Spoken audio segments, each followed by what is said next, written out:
All right, this is the last section of quadratics, and this is quadratic applications. So remember, applications just means we've got some story problems here. You are absolutely going to need your calculator, so if you don't have it with you right now, pause the video and go get it, okay? All right, so here we go. This says, fireworks are really rockets that are shot up into the air and explode. What happens to the rocket when it explodes? A loud pop and colorful lights are the result. Once the firework explodes, debris falls to the ground. Here is a function, h of t, that will give you the rocket's height off the ground. So this function right here is h of t, and this is the height. And it says the height is in feet. In terms of time elapsed since it was launched. So this axis is time. And it says specifically t is in seconds. So this is seconds. Okay, and it gives us this formula. So h of t equals negative 16t squared plus 92t plus 160. So draw a sketch of the situation. So what does this mean? So what happens is we're going to look at what that graph looks like. So I'm going to go ahead and in y equals, right here, I'm going to type in this function. So next, negative 16x squared plus 92x plus 160. Now, because I have this 160 here, when I graph it, I'm probably not going to be able to see it in a standard window. So let me graph it. And this is what I see. So in a standard window, I was afraid I wasn't going to see the height up here at the top, so I'm going to change my window. And it doesn't need to be quite so negative, and it looked like my x max didn't need to be quite so big, but my y max needs to be a lot bigger. So I'm going to say 200. See, still not big enough. So I'm going to go in and I'm going to make this 300. Okay, there we go. So now we see this great parabola.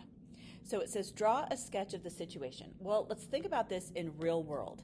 If the x-axis here is time, I can't have anything on this side of the y-axis because this would be negative x, and negative x would be negative time. And I can't have negative time in this situation. So what happens is, if I look at this and I draw this sketch, it's going to start somewhere up here, right? Because this is at time 0. So this is when the rocket or the firework first launches, and it's going to go up in the sky, and we've got this debris, and the debris is going to fall all the way down. This is height. So the rocket launches up. We've got this height that the firework comes, and then all of this debris that falls down to the ground. And when it's down here, that's when the debris hits the ground. So we can find how long it takes for the firework to go up, explode, and I'm assuming that explosion happens right here, and then the debris to fall to the ground. Okay? So it says, what is the height of the rocket? What is the height of the rocket after 2 seconds? So what this is asking us is it's asking h of 2. So when t equals 2. So remember when we did this with function notation, we said f of x, and if we had something like f of 2, it would be like when x equals 2. Well, now this is in terms of time because my x-axis is time. So if I have h of 2, what is the height at 2 seconds? So because I have my equation that's already typed into y equals, we did this earlier in the year, and we can go in and we can do alpha calc, and we can pick y1 because that's where my function is stored, and I want to evaluate this at 2 seconds. And what I get is 280. So I have here that after 2 seconds, and I don't know where this is on this because I don't know when it ends, but sometime in here, so let's just say that this is 2 seconds, this value that I have on my graph is going to be 280 feet. So after 2 seconds, it's 280 feet. And now I want to know what happens at h of 2.5 seconds. So I'm going to do the same thing, alpha trace. I pick y1. I'm going to put 2.5 seconds in, and this gives me 290 feet. And then h of 3.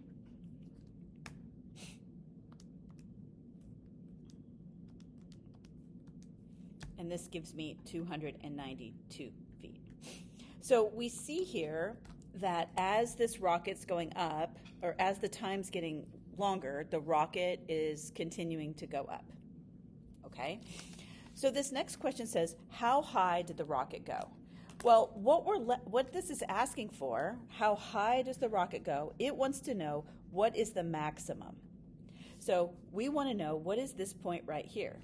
So this would be the maximum, and that is the height of the rocket. How high did it go? So if I go back to my graph, I can see this point right here where I get to the top of my graph. So I'm going to use my calculator to tell me what that top point is. So to do that, let me put the calculator step here. You're going to do second, trace, and then you're going to hit max. So second, trace, and we're going to go down to maximum. And it says left bound. Well, if this is my maximum, I've got to come over here to the left of where that maximum is going to be. So there's my left bound, and there's my right bound. And I'm just saying somewhere in between here is my maximum. Oh, and it tells me that that happens at 2.875 seconds. Remember, x is my seconds, and y is my height. So the maximum height is 292.25 feet. Let me see if I can make this a little clearer. Oh, that didn't work. Try this one more time. Sorry, it's a little blurry. There we go. So the max height is 292, here we have it again, 292.25 feet. So that is our maximum height. So we're not calculating anything. Just got to make sure you've got your equation correct in your calculator, and then we're just going to use the maximum button right here to figure it out. All right, so the next question says, how long does it take for the rocket to reach its highest point? So how long does it take? This is asking for time. So if this is my maximum, and this maximum happens at 292.25 feet, if I come down here and I find the time, well, that is just my x value. And my x value says that this happens when the time equals 2.875 seconds. So it gives it to us. So here when we found the maximum, it gives us the x value, which is time, and the y value, which is height. All right, so let's flip it over because I think we're still dealing with the same question. So how many seconds, so we're looking for time, and time is going to be on the x-axis again, does it take for the rocket to be 250 feet high? All right, so we know that this is 292, and we know that this is 280. So somewhere in here, we're going to have 250.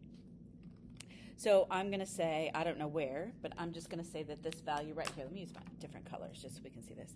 We're going to say this value is 250. Well, look what happens. If I have this value at 250, and if I draw this line that comes across, I hit 250 when my rocket's going up, and then I hit 250 when my rocket's going down.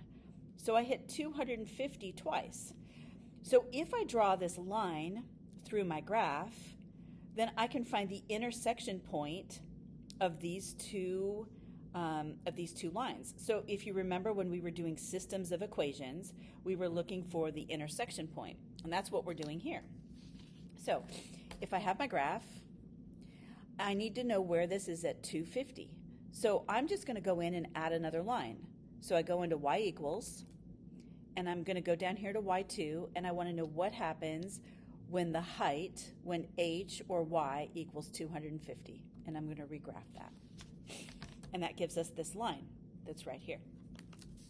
If I flip this back over, I want to know h of t. So this is asking me, what is the time when the height is 250? So to do this, I'm going to go back to second trace, and then I'm going to use the function intersect. Intersect. Okay, so second trace, I go down here to intersect. Now, I have 2 points. I want to know this first point. This is when the rocket's going up, when it first launches. So remember, you get as close as you can, and you just hit through it 3 times. And this tells me that when it's going up, the time happens at 1.25 seconds. All right, then I'm going to do it again. So if I do it again, I've got second trace. I'm going to go down here to intersect. And now I want to know what happens at this point when it's going down. And this says that it happens again at 4.5 seconds. So it hits that height of 250 feet twice, going up and then coming down. All right? So the next question says, when does the debris from the rocket hit the ground? So what we're looking for when we hit the ground is the rocket goes up and then it comes all the way down and it hits the ground. So when it hits the ground, really what we're looking for is when is the height equal to 0. So what we want to know is what is the 0. So this is asking us what is the 0 of the function, when does it hit the ground? So we've done this before too when we found a 0 of a function. We're going to do second trace, and this time we're going to use the 0 function. So second trace, I'm going to go down here and find the 0. Here's the left, I want to be on the blue graph. So here's the left bound.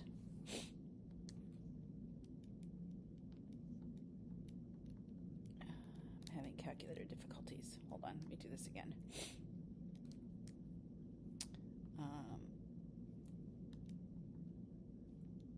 So here's the left bound, there we go. Here's the right bound.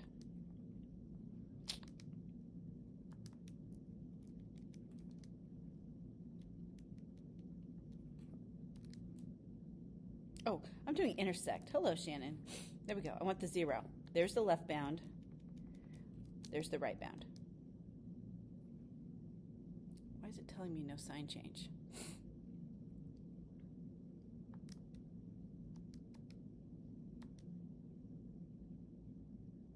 Oh, I'm an idiot. Y'all see what I'm doing? I'm using this 250 line. I need to go down here to the x-axis. Hello. Okay, so second trace. Here we go. We're going to try this again. Here's intersect. There's my first. I'm going to my blue graph. Okay, here's my left bound. Now I go below my x-axis, and here's my right bound. There we go. Finally, sorry about that. So the time happens at 7.149 seconds. So this point, my scale here, I guess I could have done my y min a little bit lower, but this point right here where my cursor is, that's where I have my 0, and that happens at y equals 0, so I've hit the ground, and the time is 7.149 seconds. Okay? All right, so this last question, it says, based on the graph of this function, so same function, nothing's changed, is the rocket being launched off the ground or off a building? So let's look at this. So this is a question that we can answer just based on our curve that we have right here. Am I on the ground? I'm clear up here, right? So if we look at this, we can look at this and say, okay, if when I sketched my graph, I'm going to get rid of this red line because it's confusing me. So when I sketch my graph, my starting point at time 0 is clear up here, right? So here's what we know. We know that at time 0, this point is not on the x-axis, it's up here. So what we have to say is that we know that this is being launched from a building because at time 0, y does not equal 0.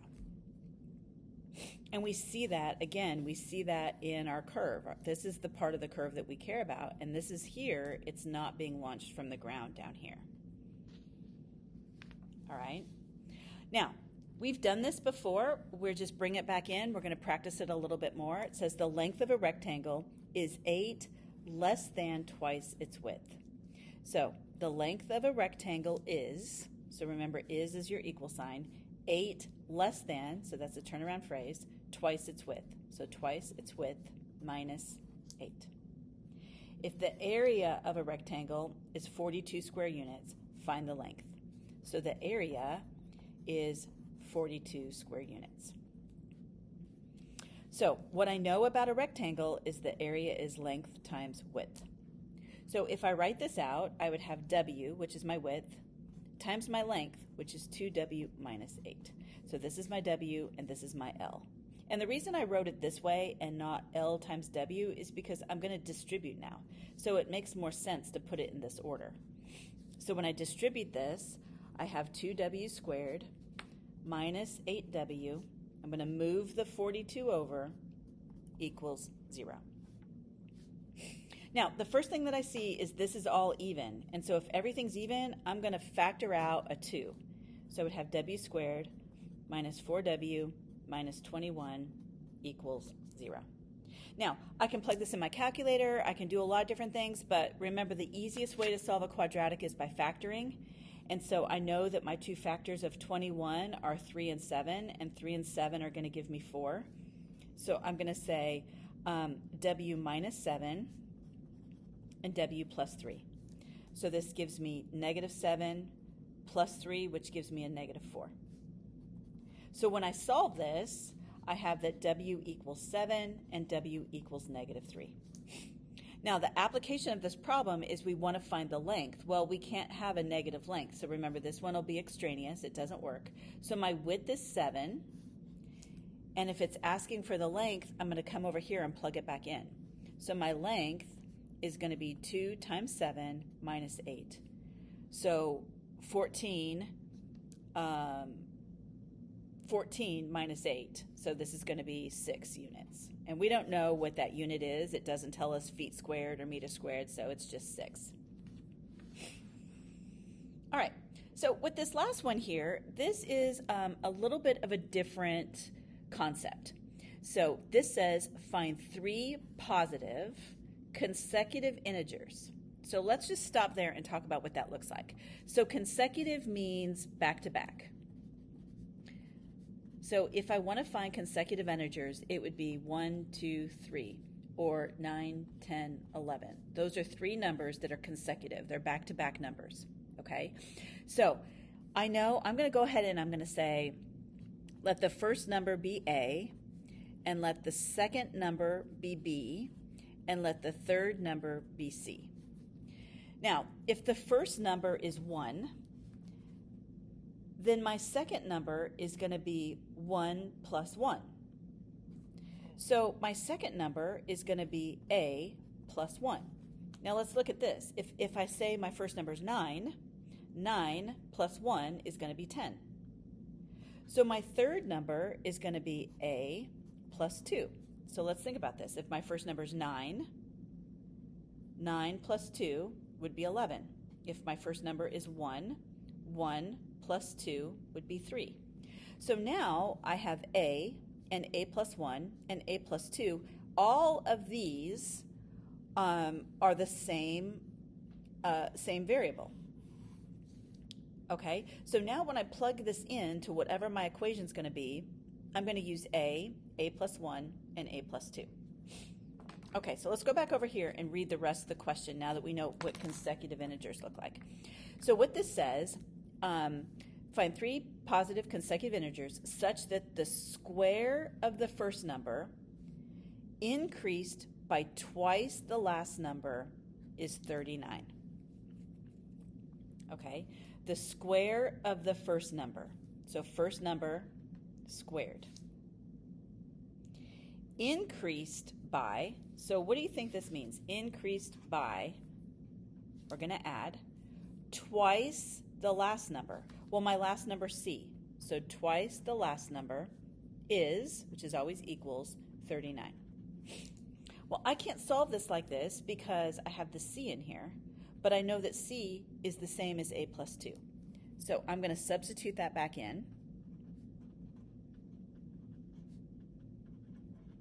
And now I have everything here is in A.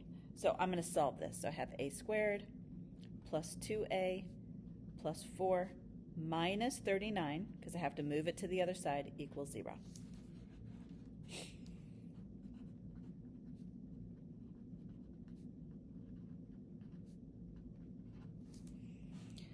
All right, so again, easiest thing to do here is going to be factor. So factors of 35 are 5 and 7, and that's going to give me 2. So I'm going to have a plus 7 and a minus 5 equals 0. And this gives me 7 minus 5, which is positive 2. So my a value here is going to be negative 7, and a value is positive 5. So I have two answers, negative 7 from this one and positive 5 from this one. But the question says find 3 positive consecutive integers. So my a value has to be 5.